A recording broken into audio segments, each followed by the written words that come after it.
प्रधानमंत्री ने अभी एससीओ की जब मीट हो रही थी समरकंद में, तो प्रधानमंत्री ने सीधे तौर पे कहा था कि हमें पाकिस्तान के रास्ते, पाकिस्तान का नाम लिए बिना उन्होंने कहा था कि अफगानिस्तान में जाने के लिए हमें ट्रांजिट रूट चाहिए, हमें एक रास्ता चाहिए। पड़ोसी मुल्कों के अंदर जो मेन ट्रेड रूट है उसके जाने के लिए ट्रांजिट रूट की बात उन्होंने करी थी। कहीं ना कहीं मतलब प्रधानमंत्री इस बात से सहमत है कि जो सीमाओं पे तनाव है उसको खत्म करके आप रास्ता खोलिए और ट्रेड रूट को खोलिए, और इसके बिना कोई गुजारा नहीं है। प्रधानमंत्री के कहने का मतलब यही था। अफगानिस्तान के जाने का जो अगर इंपॉर्टेंट रूट हमारा जो है पाकिस्तान है। लेकिन अमित शाह की जो अभी जो गृह मंत्री का जो दौरा था जम्मू कश्मीर में, पहले वो 2-4 दिन पहले की बात है, उन्होंने ये कहा कि पाकिस्तान से कोई बात हो ही नहीं सकती, और जो लोग कहते हैं कि पाकिस्तान से बातचीत करने की चाहिए, वो मतलब कि वो हमारे कहीं विचारार्थ नहीं है, पाकिस्तान से कोई बातचीत नहीं होगी। कि ये हमारी विदेश नीति को लेकर एक बड़ा अहम सवाल है कि हमारी विदेश नीति, एक तो इमीडिएट पॉलिसी को लेकर हम डिफरेंट फॉरेन पॉलिसी अपनाए हुए हैं। चाइना और पाकिस्तान दोनों सीमाओं पे एग्रेसिव है हमारे अगेंस्ट, लेकिन चाइना के अगेंस्ट आप सॉफ्ट हैं, या आप उनसे परेशान हैं, डरते हैं कि वो एग्रेसिव है, आपके इलाकों में इन्फिल्ट्रेट करता है, तब भी आप चुप हो जाते हैं और कहते हैं कि हमारे यहाँ कोई इन्फिल्ट्रेशन नहीं हुई है। आपने सीधा कह दिया कि कोई चाइनीज नहीं घुसा। दूसरी तरफ आप पाकिस्तान पे एग्रेसिव हो जाते हैं। सीएए एनआरसी को लेकर बांग्लादेश से एक तरफ आपका तनाव होता है, और जब बांग्लादेश आप पे एग्रेसिव होता है तो फटाफट कहते हैं कि नहीं, ये डोमेस्टिक मामला है, हम कोई भी बांग्लादेशी जो है जो घुसपैठिया हम बांग्लादेश में भेजेंगे नहीं। ढाका में जाकर आप ये बोल के आते हैं, यहाँ फिर सीएए एनआरसी को मुद्दा बनाते हैं।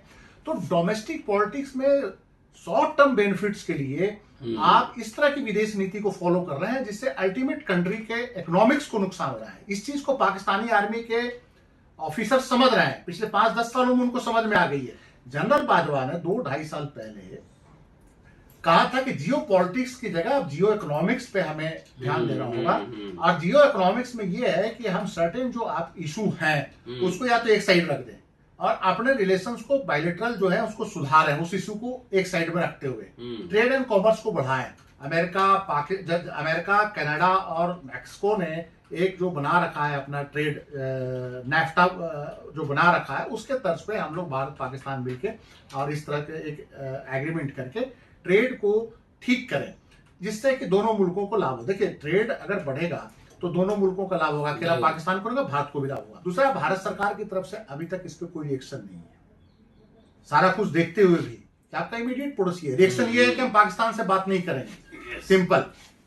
तो ये जो है, ये अल्टीमेट जो है, ये भारत के हित में नहीं है। और बाजवा के बयान को बहुत गंभीरता से लेते हुए भारत को इस पे एक रिएक्शन देना चाहिए, जबकि प्रधानमंत्री वैसे समय में एक ट्रांजिट रूट मांग रहे हैं। तो बाजवा ने अगर एक बयान दिया है थोड़ा सा तो उस सॉफ्ट बॉर्डर सॉफ्ट करने की तो उस मुद्दे पे भारत की तरफ से ही बयान आना चाहिए कि जो ट्रांजिट रूट की बात हुई है, क्या हो सकता है कि ट्रांजिट रूट की जब बात समरकंद में प्राइम मिनिस्टर ने की तो हो सकता है कि बाजवा ने उसी के रिएक्शन में मैसेज दिया हो, यह भी हो सकता है। अब भारत की इकोनॉमी आप लगातार देख ही रहे हैं, आपको महंगाई बढ़ रही है, आपका फॉरेन रिजर्व घट रहा है, जो व्यापार घाटा है वो बढ़ रहा है लगातार। मतलब कि ग्रोथ रेट का भी आकलन है कि 23 और 24 में आपका ग्रोथ रेट अच्छा घटेगा। और डेफिनेटली है कि जब दुनिया के बड़े मुल्कों की स्थिति खराब हो रही है तो आप तो अभी भी रिसोर्स क्रंच में है। ये कहने से थोड़ी हो जाएगा कि आप 2.5 ट्रिलियन की इकोनॉमी है और 5वीं-6ठी इकोनॉमी हो गए तो आप बहुत ताकतवर हो गए। 5वीं-6ठी इकोनॉमी या तीसरी इकोनॉमी और चौथी इकोनॉमी बनने के बावजूद भी अगर आपके प्रति व्यक्ति जो आय है $2,000 है और उनका प्रति व्यक्ति आय अमेरिका में $50,000 है, इंग्लैंड में $30,000 है, चाइना में $10,000 है, तो आप 130 करोड़ की आबादी में 2.5 ट्रिलियन की इकोनॉमी को लेकर आप क्या दिखाना चाहते हैं? कुछ नहीं है। आप अपनी आबादी तो देखिए, आप अपने रिसोर्स तो देखिए।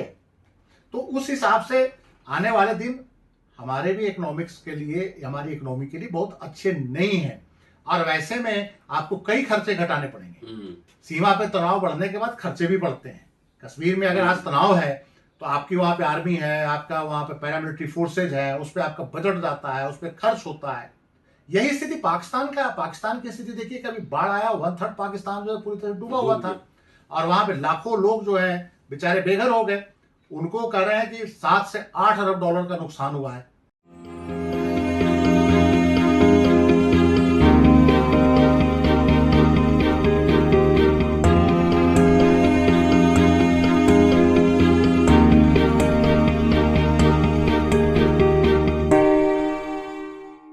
क्या नरेंद्र मोदी और अमित शाह यानी भारत के प्रधानमंत्री और गृह मंत्री के बीच कुछ मुद्दों को लेकर मतभेद उभर रहा है? दोस्तों, रतनलाल बोल रहा हूं और आप देख रहे हैं अंबेडकर नामा। जी हां, अभी कुछ दिन पहले प्रधानमंत्री संघाई कोऑपरेशन ऑर्गेनाइजेशन के मीटिंग में गए थे। वहां उन्होंने बात की कि भाई अफगानिस्तान तक वो एग्जिट पूरा रूट चाहिए व्यापार के दृष्टिकोण से, मतलब पाकिस्तान जब तक अगर इजाजत नहीं दे आप अफगानिस्तान नहीं पहुंच सकते। अमित शाह कुछ दिन पहले कश्मीर में थे, उसमें उन्होंने कहा अपनी सभा में कि पाकिस्तान से कोई बातचीत नहीं होगी। पाकिस्तान के सेना अध्यक्ष जनरल बाजवा ने हाल ही में कहा है कि सब झगड़े लड़ाई बंद कर शांति व्यवस्था कायम होनी चाहिए, बातचीत होनी चाहिए। क्या है इसके मायने, क्या चल रहा है अंतरराष्ट्रीय पॉलिटिक्स में, खास तौर से भारत के जो पड़ोसी मुल्क हैं उनके साथ, इसमें अर्थव्यवस्था का कितना इनपुट है, क्या आर्थिक दबाव है, पूंजीपतियों का दबाव है, दोनों तरफ से मैं बात कर रहा हूं। इन तमाम पेचीदगियों को, जटिलताओं को हम इस एपिसोड में समझने की कोशिश करेंगे। जो गोदी मीडिया है, बड़े बड़े टीवी चैनल्स इस तरह के इश्यूज पे डिबेट आपको नहीं करते दिखाएंगे, क्योंकि बहुत सारी बात वो चाहते हैं कि आपके पास न पहुंचे। लेकिन यहां अंबेडकर नामा में हम परत दर परत खोलते हैं। इस विषय पर बातचीत करने के लिए हमारे साथ वरिष्ठ पत्रकार संजीव पांडे साहब हैं।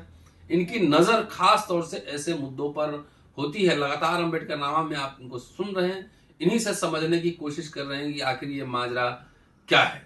संजीव जी, स्वागत है आपका। नमस्कार सर। नमस्कार। क्या है मामला? आप तो इसमें नजर रखते हैं, हम तो इतिहास के छात्र ज्यादा जानते नहीं। देखिए, ये इसकी शुरुआत यहाँ से मैं करूँगा कि अभी जनरल बाजवा अगले महीने, जनरल कमर जावेद बाजवा पाकिस्तानी सेना के चीफ हैं, जो अगले महीने रिटायर कर जाएंगे जी।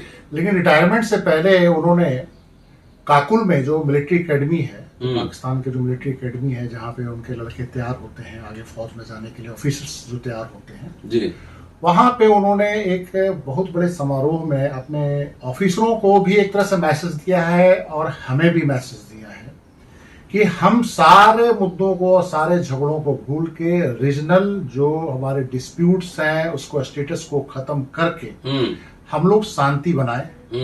हम लोग दोनों और पड़ोसी और हमारे यहाँ जो मुख्य समस्या है गरीबी है और तमाम जो हमारी जो इकोनॉमिक्स खराब हो रही है, तो ये सारे मुद्दों को बोल के क्षेत्रीय विकास पे अब हम लोग बात करें। नहीं तो बहुत नुकसान हो चुका है और आगे भी बहुत नुकसान होगा। अब हम इसके लिए तैयार हों कि आपस में बातचीत करके सारे मुद्दों को सुलझा के एक नए युग की या एक नए मतलब की संबंधों की शुरुआत करें।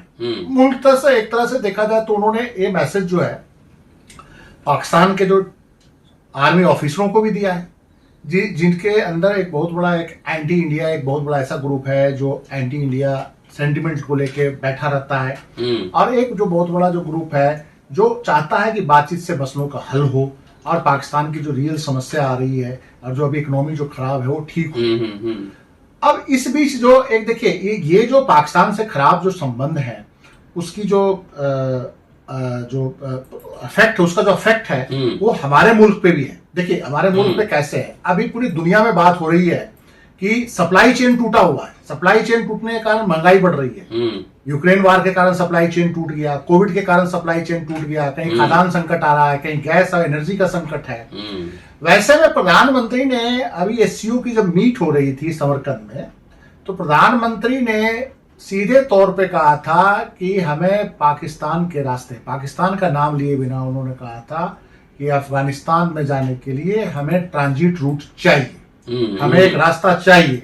पड़ोसी मुल्कों के अंदर जो मेन ट्रेड रूट है उसके जाने के लिए ट्रांजिट रूट की बात उन्होंने करी थी। कहीं ना कहीं मतलब प्रधानमंत्री इस बात से सहमत है कि जो सीमाओं पे तनाव है उसको खत्म करके आप रास्ता खोलिए और ट्रेड रूट को खोलिए, और इसके बिना कोई गुजारा नहीं है। प्रधानमंत्री के कहने का मतलब यही था। अफगानिस्तान के जाने का जो अगर इंपॉर्टेंट रूट हमारा जो है पाकिस्तान है।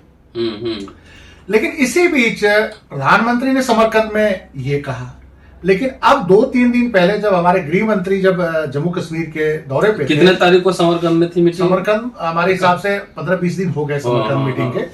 लेकिन अमित शाह की जो अभी जो गृह मंत्री का जो दौरा था जम्मू कश्मीर एक आधा में, था पहले, वो 2-4 दिन पहले की बात है। उन्होंने ये कहा कि पाकिस्तान से कोई बात हो ही नहीं सकती, और जो लोग कहते हैं कि पाकिस्तान से बातचीत करने की चाहिए, वो मतलब कि वो हमारे कहीं विचारार्थ नहीं है, पाकिस्तान से कोई बातचीत नहीं होगी। अब देखिए, एक तरफ पाकिस्तान के जो आर्मी चीफ है उनका एक मैसेज है, दूसरी तरफ हमारे सरकार में टॉप लेवल पे एक अजीब सा कंट्राडिक्शन है। टॉप लेवल पे ये कंट्राडिक्शन है कि एक तरफ तो आप ट्रांजिट रूट मांग रहे हैं, हमें जाने का रास्ता अफगानिस्तान तक, दूसरी तरफ आप कह रहे हैं कि पाकिस्तान से कोई बातचीत नहीं होगी। सरकार के जो टॉप लेवल पे जो प्राइम मिनिस्टर साहब हैं वो ट्रांजिट रूट मांग रहे हैं समरकंद में, और दूसरी तरफ जो सेकंड इन कमांड है, जो सेकंड नंबर पे है गवर्नमेंट में, वो कहते हैं कि पाकिस्तान से कोई बातचीत नहीं होगी। तो पाकिस्तान से बातचीत किए बिना आपका ट्रांजिट रूट कैसे खुलेगा? महत्वपूर्ण सवाल तो ये है कि अगर आप उनसे कोई बातचीत ही नहीं करेंगे तो ट्रांजिट रूट कैसे खुलेगा? तो ये, अब मैं ये कहना चाहता हूं कि इस तरह की विदेश नीति, मतलब कि देखिए, ये एक सच्चाई है कि आपका हजारों किलोमीटर की सीमा है पाकिस्तान के साथ, वो आपका पड़ोसी है। यह भी एक सच्चाई है कि पाकिस्तान को अब आप इंटीग्रेट या उसको अपने सीमा के अंदर पूरे पाकिस्तान को मिला नहीं सकते। यह भी एक सच्चाई है कि वो आपका पड़ोसी देश है, उसको हटा नहीं सकते। ये कोई दो घर तो है नहीं कि आपका पड़ोसी अगर खराब निकला तो आप घर बेच के कहीं और शिफ्ट कर दें। मोहन भागवत लेकिन कह रहे हैं कि बृहद भारत बनाएंगे। बृहद भारत, देखिए बातचीत में तो वो गाते भी हैं, क्या गाते हैं आपको तो याद भी है? नहीं वो तो अफगानिस्तान तक भारत का जो सम्राट अशोक के टाइम का, जब तक्षशिला और कंधार जब मौर्यों के टाइम में जब था, तो उस तरह वो जो एक भारत है जो 2500 साल पहले बुद्ध के बाद का जो भारत है, उस भारत की परिकल्पना करते हैं। लेकिन वर्तमान तो ये फैक्ट है ना कि वर्तमान में तो जो पाकिस्तान अधिकृत कश्मीर है, जिस पर मेरा क्लेम है, वो भी पिछले 70 सालों में हम वापस नहीं ले पाए। और अब तो स्थिति और विकट है कि अब वहां पे सिर्फ पाकिस्तान ही नहीं बैठा है, अब तो वहां चाइना भी बैठा हुआ है। और चाइना इतना एग्रेसिव अप्रोच लिए हुए आपकी सीमा पे कि अभी पिछले 2 साल से आपकी सीमा के अंदर लगातार इन्फिल्ट्रेट कर रहा है, लद्दाख में चाहे अरुणाचल में। तो वो तो मतलब कि जो आप बात कर रहे हैं, चलिए वो बात करने में ये वो आपको एक एजेंडा है, आपको सूट करता है, डोमेस्टिक पॉलिटिक्स में आप इस तरह की बातें करते हैं, लेकिन सच्चाई तो ये नहीं है। हम भी जानते हैं, आम जनता भी जानती है, ये सिर्फ जस्ट एक पब्लिक को कंजम्पशन के लिए है, भाषणों में कंजम्पशन के लिए है कि अफगानिस्तान भी ले लेंगे, पाकिस्तान भी ले लेंगे, तो उससे खुश होकर लोग वोट दे देता है। नहीं, सवाल तो ये है कि आप जब यहीं के 20 करोड़ जो मुसलमान हैं उससे आप अगर आइडियोलॉजिकली परेशान हैं, तो पाकिस्तान के 20 करोड़ मुसलमान को आप कहाँ रखेंगे? एक सवाल तो ये भी है ना इम्पोर्टेंट। फिर बांग्लादेश में जुड़ जाएगा अफगानिस्तान, तो 60 करोड़ मुस्लिम हो जाएंगे, फिर उनका क्या करेंगे? तो ये एक इम्पोर्टेंट जो है। तो अब इन सारी स्थितियों में मेरा ये कहना है कि ये हमारी विदेश नीति को लेकर एक बड़ा अहम सवाल है कि हमारी विदेश नीति, एक तो इमीडिएट पॉलिसी को लेकर हम डिफरेंट फॉरेन पॉलिसी अपनाए हुए हैं। चाइना और पाकिस्तान दोनों सीमाओं पे एग्रेसिव है हमारे अगेंस्ट, लेकिन चाइना के अगेंस्ट आप सॉफ्ट हैं, या आप उनसे परेशान हैं, डरते हैं कि वो एग्रेसिव है, आपके इलाकों में इन्फिल्ट्रेट करता है, तब भी आप चुप हो जाते हैं और कहते हैं कि हमारे यहाँ कोई इन्फिल्ट्रेशन नहीं हुई है, आपने सिरा कर दिया कि कोई चाइनीज नहीं घुसा। दूसरी तरफ आप पाकिस्तान पे एग्रेसिव हो जाते हैं। सीएए एनआरसी को लेकर बांग्लादेश से एक तरफ आपका तनाव होता है, और जब बांग्लादेश आप पे एग्रेसिव होता है तो फटाफट कहते हैं कि नहीं, ये डोमेस्टिक मामला है, हम कोई भी बांग्लादेशी जो है जो घुसपैठिया है हम बांग्लादेश में भेजेंगे नहीं, ढाका में जाकर आप ये बोल के आते हैं। यहाँ फिर सीएए एनआरसी को मुद्दा बनाते हैं। तो डोमेस्टिक पॉलिटिक्स में शॉर्ट टर्म बेनिफिट्स के लिए आप इस तरह की विदेश नीति को फॉलो कर रहे हैं, जिससे अल्टीमेट कंट्री के इकोनॉमिक्स को नुकसान हो रहा है। इस चीज को पाकिस्तानी आर्मी के ऑफिसर समझ रहे हैं, पिछले 5-10 सालों में उनको समझ में आ गई है कि जो ये बात समझ में आ गई कि इतनी लंबी लड़ाई जो उन्होंने 70 साल से भारत से तनाव जो रखा, उसका उनको कोई फायदा नहीं हुआ है। उनके इकोनॉमिक क्लैप्स होने की स्थिति में है, उनके पास फॉरेन रिजर्व नहीं है, उनके पास भुगतान के लिए पैसे नहीं है, इंपोर्ट बिल चुकाने के पैसे नहीं होते हैं, कभी सऊदी अरब के पास जाते हैं, कभी चाइना के पास जाते हैं। जनरल बाजवा ने 2-2.5 साल पहले कहा था कि जियो पॉलिटिक्स की जगह अब जियो इकोनॉमिक्स पे हमें ध्यान देना होगा, और जियो इकोनॉमिक्स में ये है कि हम सर्टेन जो आप इशू हैं उसको या तो एक साइड रख दें और अपने रिलेशंस को बायलैटरल जो है उसको सुधारें, उस इशू को एक साइड में रखते हुए ट्रेड एंड कॉमर्स को बढ़ाएं। अमेरिका, कनाडा और मैक्सिको ने एक जो बना रखा है अपना ट्रेड नेफ्टा जो बना रखा है, उसके तर्ज पे हम लोग भारत पाकिस्तान मिलके और इस तरह के एक एग्रीमेंट करके ट्रेड को ठीक करें। जिससे कि दोनों मुल्कों को लाभ हो। देखिए ट्रेड अगर बढ़ेगा तो दोनों मुल्कों का लाभ होगा, अकेला पाकिस्तान को नहीं, भारत को भी लाभ होगा। तो ये जो है बाजवा का जो मैसेज है, जाते जाते जो मैसेज है, वो एक बहुत इंपॉर्टेंट मैसेज है। अभी तक हमने ये देखा है कि बाजवा का जो ये बयान था, वो बेसिकली पूरा जो उन्होंने भाषण दिया है, उसमें सबसे इंपॉर्टेंट पक्ष उस भाषण का ही है जनरल बाजवा का, कि भारत का नाम लिए बिना उन्होंने संबंधों को सुधारने का एक मैसेज दिया है कि अब और स्टेटस को की स्थिति न रखें, कोई तनाव न रखें, सारे मुद्दों को सुलझा के आपसी संबंध को अच्छा कर ले। यही, इसी में भलाई पाकिस्तान का, इसी में भलाई इंडिया का है। भारतीय मीडिया में वो मुझे खबरें हिंदी अखबारों में बहुत ज्यादा नहीं दिखी। इंडियन मीडिया ने एक इतना बड़ा इंपॉर्टेंट मैसेज को अंडर प्ले किया। दूसरा, भारत सरकार की तरफ से अभी तक इस पर कोई रिएक्शन नहीं है। सारा कुछ देखते हुए भी कि आपका इमीडिएट पड़ोसी है, रिएक्शन ये है कि हम पाकिस्तान से बात नहीं करेंगे, सिंपल। तो ये जो है, ये अल्टीमेट जो है, ये भारत के हित में नहीं है। और बाजवा के बयान को बहुत गंभीरता से लेते हुए भारत को इस पे एक रिएक्शन देना चाहिए। जबकि प्रधानमंत्री वैसे समय में ट्रांजिट रूट मांग रहे हैं, तो बाजवा ने अगर एक बयान दिया है थोड़ा सा तो उस सॉफ्ट बॉर्डर सॉफ्ट करने बॉर्डर, तो उस मुद्दे पे भारत की तरफ से ही बयान आना चाहिए कि जो ट्रांजिट रूट की बात हुई है, क्या हो सकता है कि ट्रांजिट रूट की जब बात समरकंद में प्राइम मिनिस्टर ने की, तो हो सकता है कि बाजवा ने उसी के रिएक्शन में मैसेज दिया हो, यह भी हो सकता है।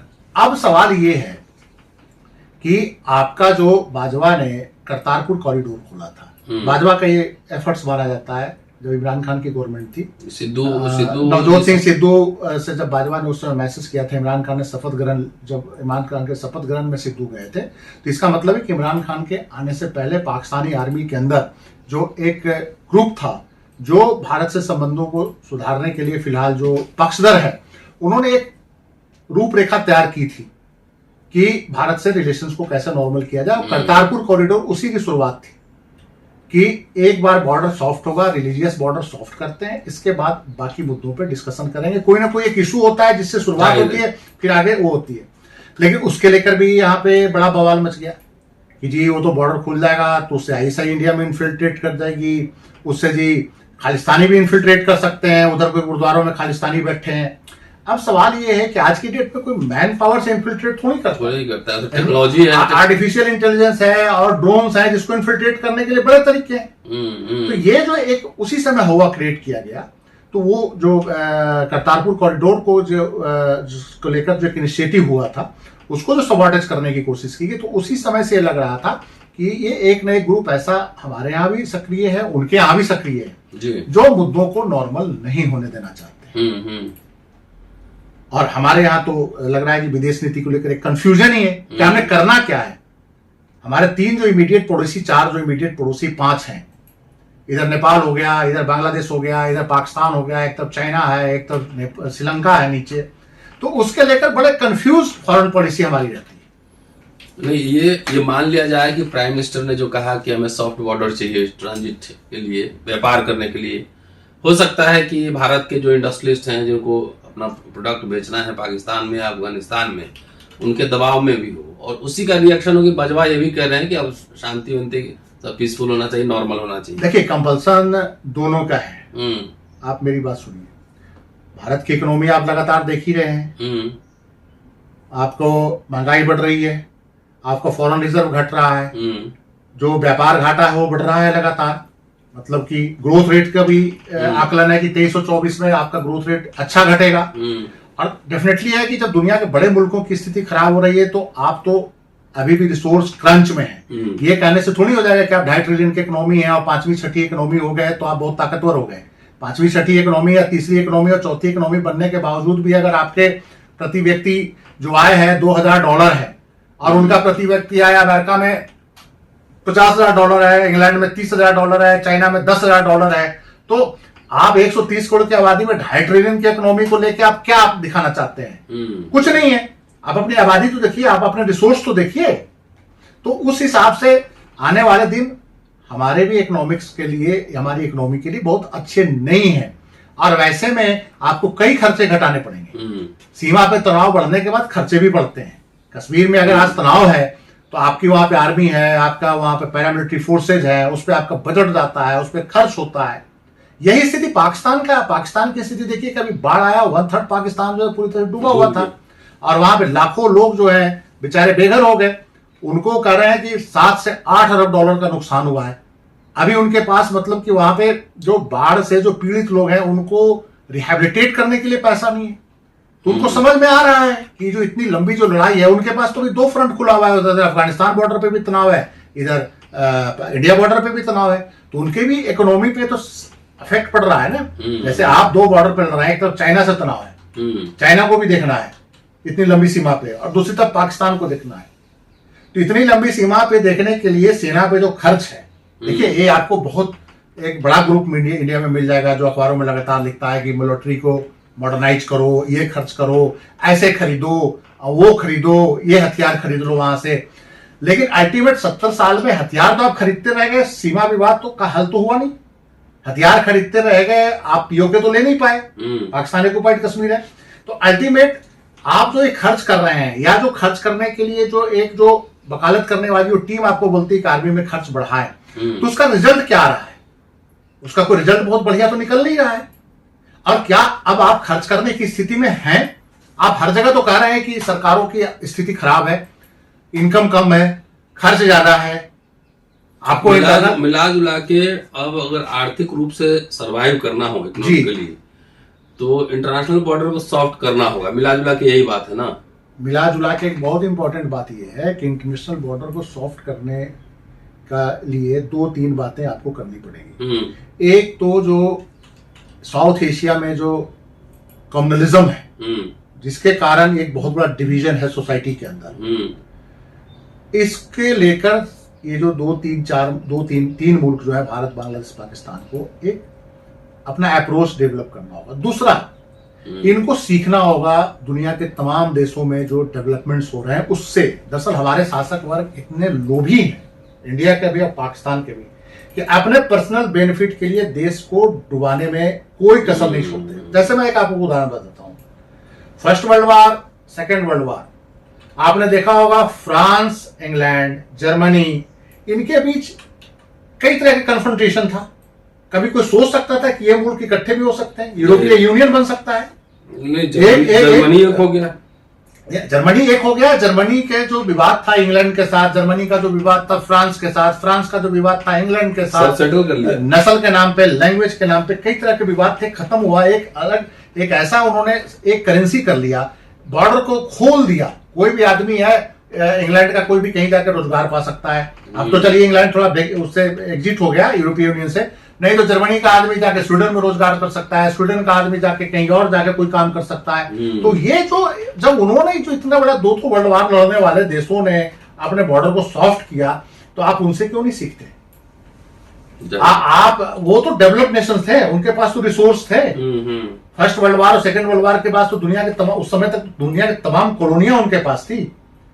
एशिया के सबसे ज्यादा कॉलोनियां ब्रिटेन के पास था, फ्रांस के पास अफ्रीका के कॉलोनी थे। इसी ढंग से हिटलर के second world war, first world war, Germany भी एक मजबूत होकर उभरा था। आज देखिए कि वो सारे होने के बाद जर्मनी कितना स्ट्रांग हुआ। जर्मनी अगर यही खुंदक में रखता कि हमें फर्स्ट वर्ल्ड वार और सेकंड वर्ल्ड वार के बाद ह्यूमिलेट किया गया, इसी खुंदक में अगर वो चलता, तो क्या जर्मनी आज इतना बड़ा इकोनॉमिक पावर बन सकता था? आज इतना बड़ा इकोनॉमी बना हुआ है वर्ल्ड का। तो ये हमारे जो शासक वर्ग है देश का नहीं सोचते। हमारा शासक वर्ग जो है, चंद जिनके इंटरेस्ट होते हैं, कारपोरेट सेक्टर है, चाहे वो कारपोरेट सेक्टर डिफेंस का हो, चाहे वो कारपोरेट सेक्टर किसी और धंधे में हो, उनको कैसे प्रॉफिट दिलवाया जाए, आम देश की भलाई को नहीं सोचते। तो मेरा ये कहना है कि ये कॉर्पोरेट सेक्टर का भी एक जो ग्रुप है जो सेंट्रल एशिया के लिए रास्ता चाहता है, तो सेंट्रल एशिया के लिए रास्ता अगर आपको पाकिस्तान से तो बात करनी, पाकिस्तान या ईरान से आप अमेरिकन प्रेशर में आप बहुत ज्यादा नहीं कुछ बात कर पाते, तो आपके पास रास्ता क्या है पाकिस्तान के अलावा?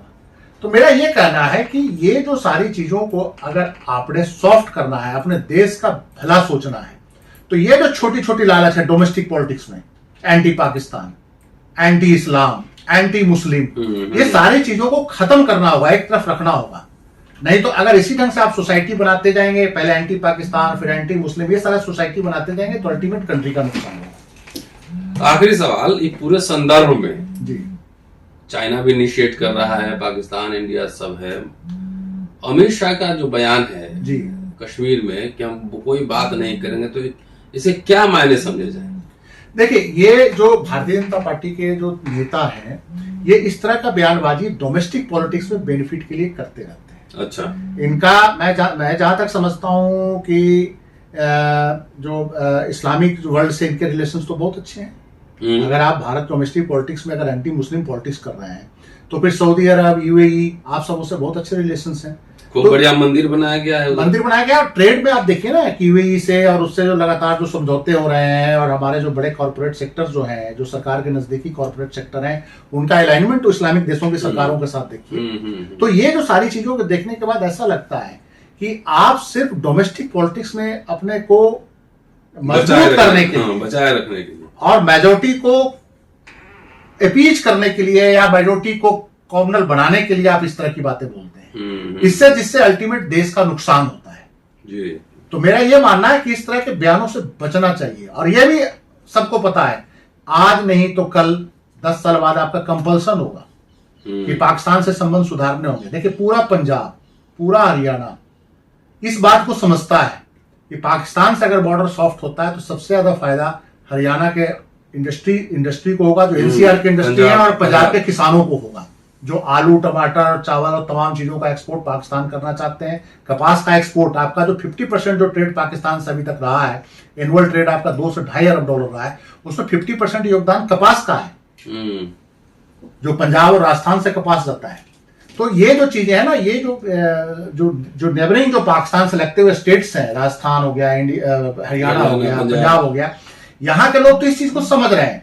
जो दूर जो ईस्ट के स्टेट के हैं, उनको ये चीज भाता है, एंटी पाकिस्तान जो एक होता है जो सरकार का, कि नहीं इसको सबक सिखा दिया।